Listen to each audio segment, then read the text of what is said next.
ফ্রিজের অনেক দিনের পুরনো মাছ দিয়ে এমন একটা রেসিপি বানিয়েছি যেটা দিয়ে আপনারা 2 প্লেট ভাত অনায়াসে শেষ করতে পারবেন। এত পরিমাণ বেশি টেস্টি ছিল যেটা আপনারা হয়তোবা লুক দেখেই বুঝতে পারতেছেন।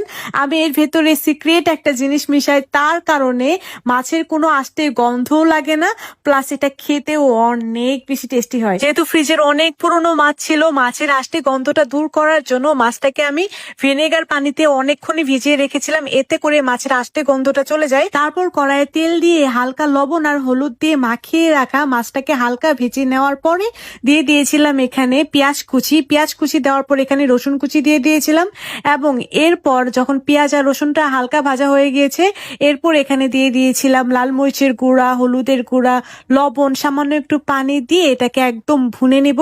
যখনই দেখবেন যে এটা ভুনা ভুনা হয়ে আসবে, যখনই একদম পানিটা টেনে যাবে, ভুনা ভুনা হয়ে আসবে, তখনই এর ভেতরে দিয়ে দেব কিছু পেঁয়াজের ফালি।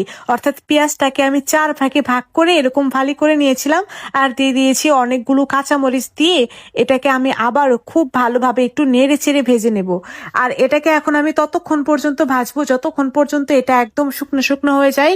এটাকে জাস্ট শুকনা শুকনা করে নামিয়ে নেব। নামানোর আগে উপর দিয়ে একটু লেমন জেস্ট দিয়ে দিচ্ছি, এতে করে এটার ফ্লেভারটা আরো ফ্লেভারফুল হবে, মাছের কোনো বাজে গন্ধই আসবে না। বিলিভ মি, জাস্ট এই কাজটা করলে।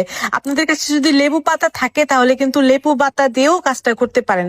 যাই হোক, এখন একদম গরম গরম ভাতের সাথে এটা খাবো। দুর্দান্ত লেভেলের মজা ছিল, বাসায় অবশ্যই একবার হলেও ট্রাই করবেন। আজ তাহলে এই পর্যন্তই, আল্লাহ হাফেজ।